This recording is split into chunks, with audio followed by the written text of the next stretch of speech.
Sudah diingatkan 8 kali. Bukan langsung ini, udah diingatkan 8 kali. Lewat lagi gitu. Kalau Anda di tempat umum begitu, ada yang mengganggu sampai seperti itu misalnya. Kira-kira mungkin nggak Anda akan emosi seperti itu? Udah diingatkan, berapa kali diingatkan, masih juga begitu. Ya orang manusia biasa lah, tentara juga ada emosinya lah. Membuat ini jadi politik lah, membuat jadi inilah, simpatisan lah, segala macam lah. Kalau misalnya kita punya rencana dari awal, masa mukulin di jalan? Kita ini tentara terlatih loh. Kalau memang kita koordinir, kalau memang nggak ada hukumnya netral, kita boleh punya hak, kita bisa bergerak. 600.000 tentara di Indonesia ini, berapa juta orang bisa kita kendalikan. Tapi kita sudah komit ini nggak mau. Jangan ditarik-tarik lagi lah. Kalau memang ada buktinya berhubungan terorganisir apa segala macam, ayo.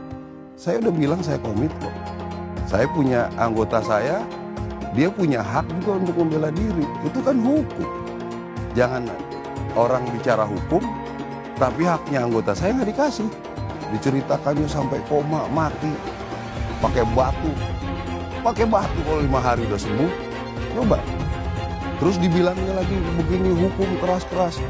Nyala semua nih anggota saya nih. Ya, ini bilang udah, kita akan atur sesuai dengan aturan hukum. Itu aja.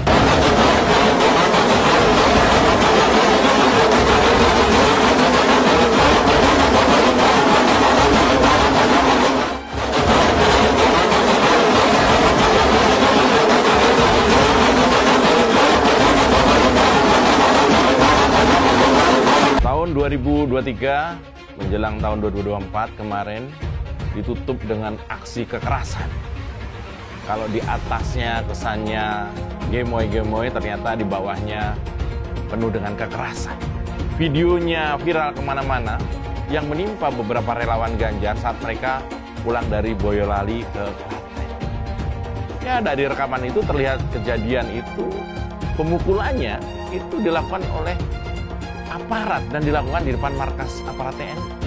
Ada satu orang yang biasa dipanggil Mas Andi, relawan militannya yang dulu membela Pak Jokowi 2014-2019, yang sekarang setia membela Pak Ganjar, dihabisi, dikeroyok. Kalau soal knalpot brong, memang kita nggak tahu banyak, tapi masa sih cuma karena knalpot brong aja ada nyawa yang melayang? Karena faktanya justru dari relawan Prabowo Gibran ini yang banyak mengorganisir seolah-olah relawannya menggunakan kendaraan dengan suara bisik. Apa knalpot yang brong itu bisa jadi dalih atau alasan untuk membenarkan aksi pengeroyokan? Tentu saja tidak.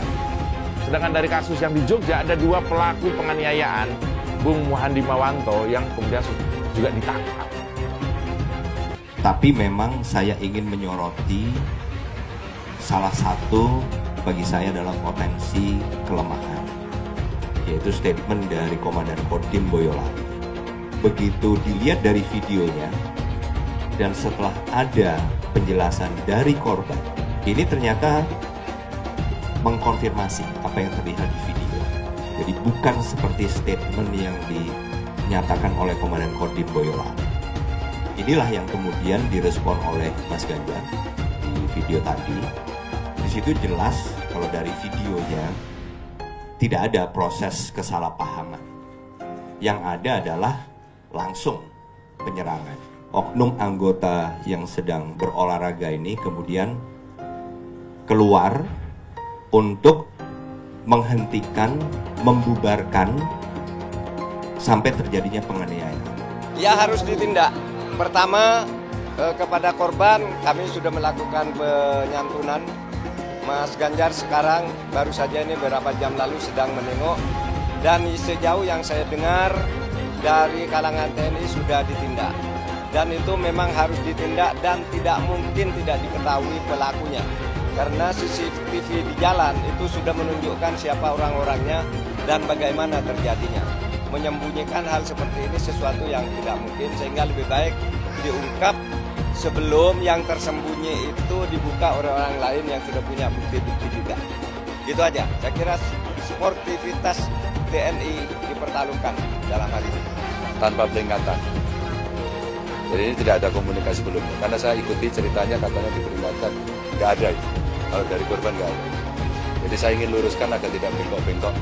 Dan saya kira hanya pengadilan yang bisa memutuskan dengan baik agar jadi peringatan untuk kita semua. Sesudah keputusan MK, dan kemudian di MK dibentuk MK yang hasilnya mengatakan bahwa terjadi pelanggaran etika berat yang menyebabkan keputusan yang dibuat oleh MK secara etika bermasalah. Sesudah Bapak mendengar bahwa ternyata pencalonan persyaratannya bermasalah secara etika, pertanyaan saya, apa perasaan Bapak ketika mendengar bahwa ada pelanggaran etika di situ? Bagaimana perasaan Mas Prabowo soal etik?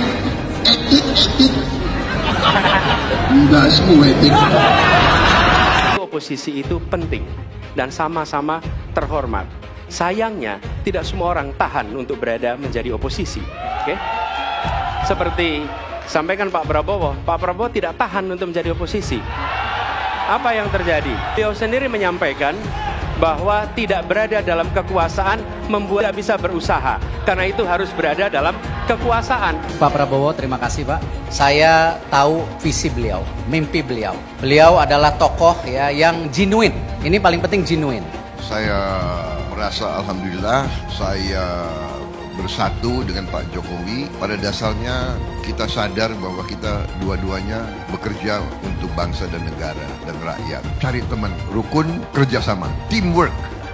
Pak Prabowo, karena nomor 2 saya pertanyaannya 2. Ada 12 kasus pelanggaran HAM berat. Mulai dari peristiwa 65, penembakan misterius, Talang Sari, penghilangan paksa sampai Wamena. Pertanyaan kedua, di luar sana menunggu banyak ibu-ibu, apakah Bapak bisa membantu menemukan di mana kuburnya yang hilang agar mereka bisa berziarah? Apalagi mau ditanya kepada saya sudah menjawab berkali-kali, ada rekam digitalnya. Saya sudah jawab berkali-kali. Tiap 5 tahun kalau polling saya naik, ditanya lagi soal itu.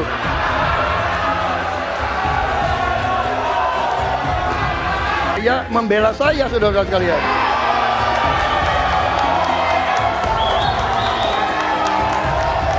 Jadi masalah HAM jangan dipolitisasi, Mas Ganjar ya. Apa komentar Pak Prabowo terhadap putusan MK yang melahirkan MK itu? Itu aja. Ini Mahkamah Konstitusi, aturannya sudah jelas. Kita juga bukan anak kecil. Rakyat kita juga pandai, rakyat kita lihat, rakyat kita tahu. Mas Ganjar, kita tahulah ya bagaimana prosesnya ya. Yang intervensi siapa? Ya kan? Yang intervensi siapa? Tapi intinya adalah kita tegakkan konstitusi, kita tegakkan undang-undang, kita perbaiki yang kurang sempurna dan kita patuh kepada komitmen undang-undang itu sendiri. Kita harus membuat yudikatif kuat dan saya berkomitmen untuk memperkuat itu. Manakala saya menerima mandat dari rakyat, saya akan memperbaiki kualitas hidup semua hakim-hakim di Republik Indonesia, semua pekerja di sekitar pengadilan dan semua penegak hukum akan saya perbaiki kualitas hidupnya, gajinya diperbaiki supaya mereka tidak dapat diintervensi, tidak dapat disogok, tidak dapat dikorup. Itu komitmen saya kepada rakyat Indonesia. Kemungkinan koalisi Ganjar dan Anies Baswedan, apakah itu mungkin akan terjadi? Dukung Ganjar dan Anies tentu punya kecemasan bersama bahwa pemilu kali ini punya potensi kecurangan luar biasa dan potensi penggunaan alat kekuasaan. Saya tetap memprediksi bahwa tetap akan terjadi 2 putaran. Beda nih dengan yang dipropagandakan oleh Prabowo bahwa pemilu nanti akan berlangsung cuma 1 putaran saja. Sekian puluh % pendukung Anies kemungkinan di putaran kedua akan pindah ke Ganjar melawan Gibran. Mereka nggak suka Anies menang sebenarnya, tapi lebih tidak suka lagi kalau Prabowo yang menang. Ini juga masuk akal. Jadi prediksi saya, di putaran kedua nanti, kalau kubu Ganjar yang lolos, maka sebagian besar pendukung Anies juga akan lari ke Ganjar. Ini masuk akal sih, karena pendukung Anies kebanyakan adalah pembenci Jokowi. Meskipun sebagian besar dari mereka dulu adalah pendukung Prabowo. Tetapi dengan adanya Gibran yang sekarang ada di samping Prabowo, maka kebencian mereka terhadap Jokowi akan semakin tinggi. Dan lebih baik buat mereka memilih yang buruk dari yang terburuk, yaitu Ganjar Pranowo. Kita di Solo menang, kemudian ditarik ke Jakarta, gubernur sekali menang, kemudian 2 kali di pemilu presiden juga menang. Mohon maaf Pak Prabowo, kelihatannya setelah ini jatahnya Pak Prabowo.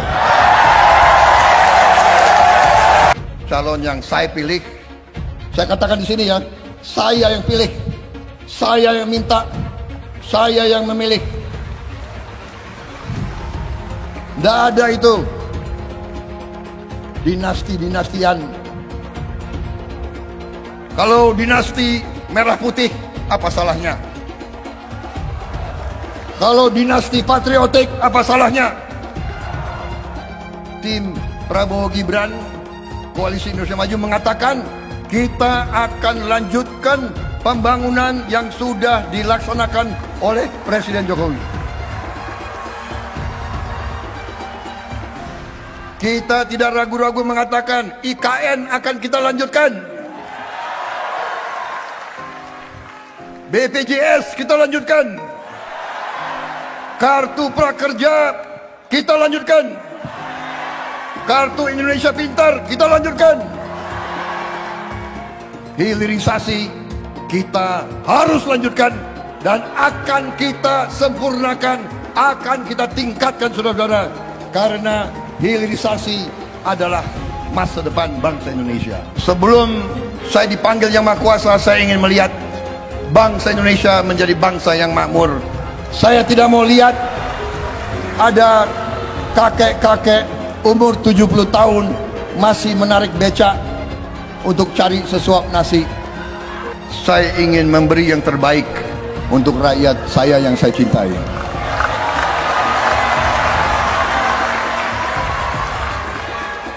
Saya selalu menggaungkan yang namanya narasi keberlanjutan, narasi penyempurnaan.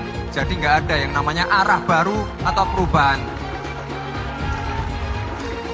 Kalau surveinya bagus, kita kerja keras lagi biar bisa satu putaran. Apa kita membutuhkan pemimpin yang namanya Pak Prabowo Subianto dan Gibran Raka Buming Raka. Saudara-saudara semua, Indonesia adalah negara besar. Tidak bisa dipimpin oleh orang-orang yang baru berpikir mau coba-coba nanti akan. Pak Prabowo adalah figur yang sangat luar biasa syarat dengan pengalaman. Beliau adalah mantan jenderal, mantan komandan Kopassus, Pangkostrat, dan sekarang jadi Menhan yang disegani di dunia internasional. Mas Gibran adalah anak muda yang visioner, yang berangkat dari UMKM, yang sekarang menjadi wali kota sukses memimpin kota Solo. Kalau ada capres-capres atau cawapres yang menyinggung kita, jangan kita tanggapi berserius terlalu. Kita happy aja, kita santai saja. Biasanya kalau yang sudah mau kalah itu panik dan bawaannya marah-marah saja. Itu biasanya marah-marah saja terus. Dan kalau yang menang itu biasanya senyum-senyum saja. Dan insya Allah saya yakinkan Prabowo Gibran insya Allah akan memenangkan pertarungan Pilpres pada 2024 tanggal 14 Februari. Setuju? Pak Prabowo maju jadi presiden, partainya sendiri, tidak ada yang mengendalikan. Nah, biayanya saya yakin dia punya uang. Kepentingan pribadinya nggak ada. Anaknya cuma satu. Sudah mandiri itu menjadi desain interiornya BMW. Nggak ikut politik. Jauh dari politik. Ya kan? Kepentingannya apa? Hanya kepentingan ingin mewakafkan diri bagi bangsa. Artinya, dalam diri Prabowo hanya ada Prabowo Subianto. Nggak ada yang lain. Saya mensyukuri kenapa kalah, kenapa ditahan. Saya bersyukur atas itu semua. Saya coba bayangkan ya, kalau seandainya waktu itu kita menang gitu ya, hari ini belum tentu kita bisa nikmati seperti ini. Kita bersyukur 5 tahun Tuhan izinkan kasih ke orang yang pintar ngomong untuk kerja. Coba kalau kita bayangkan gitu ya, kalau kemarin saya masih jadi gubernur, ini saya udah turun ini. Tapi yang pintar ngomong itu dikira orang hebat kan? Ini lebih berbahaya tahun 2024. Langsung ketahuan karakternya. Langsung ketahuan itu. Di saya juga ada kutipan Pak di kamar saya Pak. Tulisannya, Jakarta telah mengambil keputusan yang fatal. Jangan hanya konsentrasi pada pembangunan benda-benda mati yang indah difoto dan bisa ditunjukkan dalam 5 tahun hasilnya. Kalau kita mau menilai sebuah janji, maka lihat janjinya atau lihat kenyataannya. Dulu janjinya apa ya? Dan ini aneh, betul-betul aneh. Ini bukan kampanye, tapi saya sampaikan sini.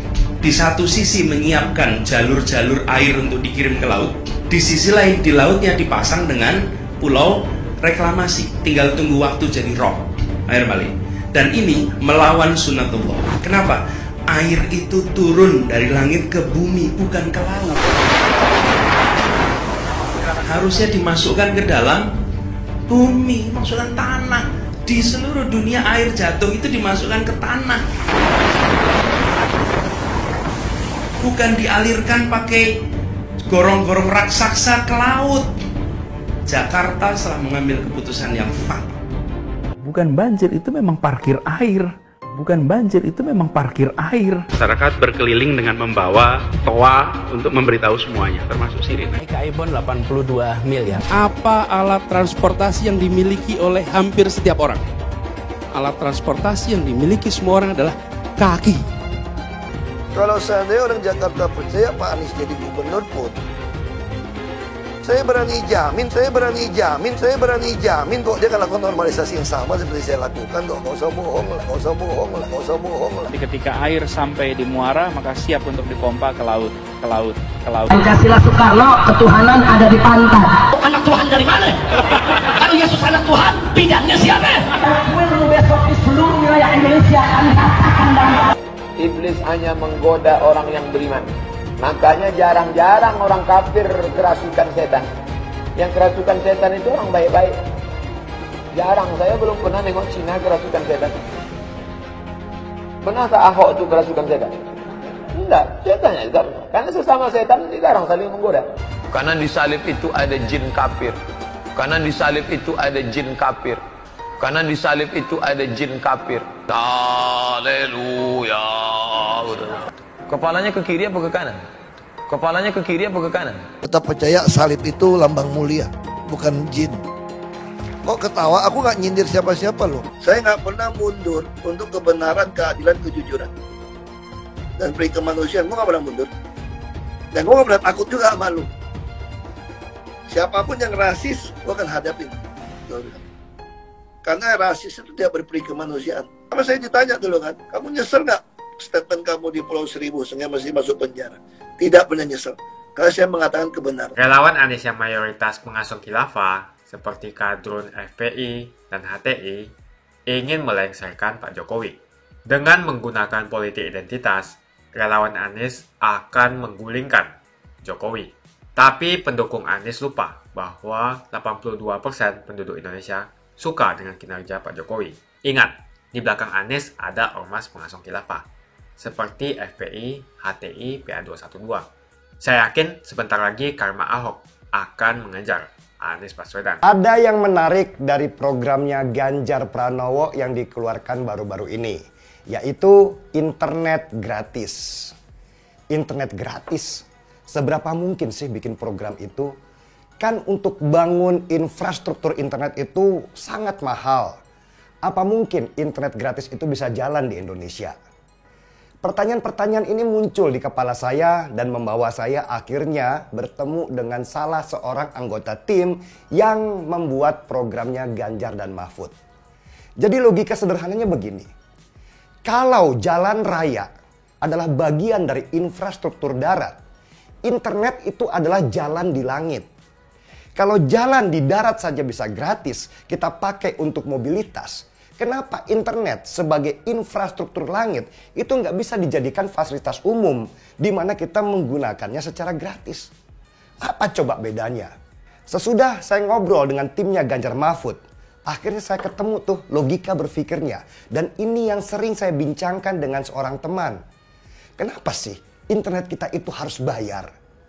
Internet itu sudah menjadi kebutuhan utama sekarang. Dan seharusnya kita nggak boleh bayar untuk sesuatu yang seharusnya adalah hak kita sebagai warga negara untuk menerimanya.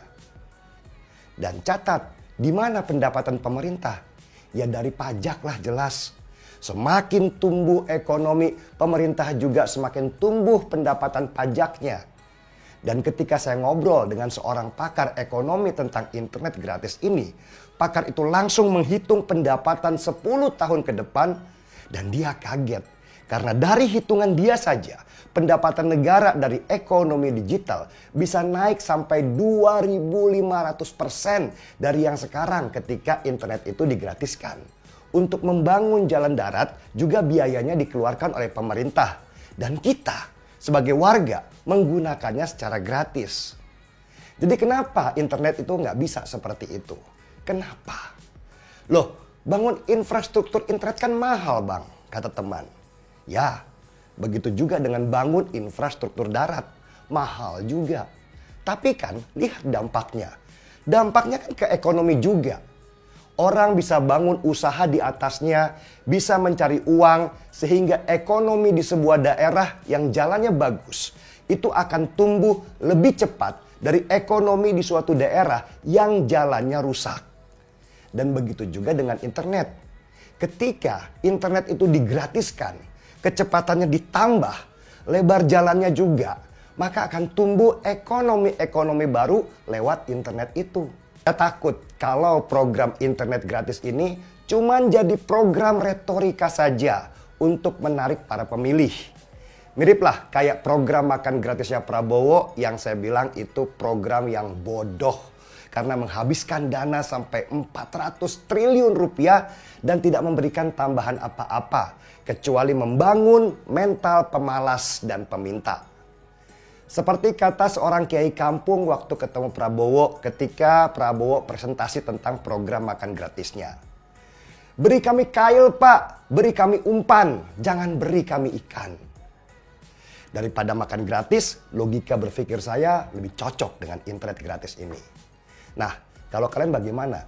Pilih makan gratis atau internet gratis?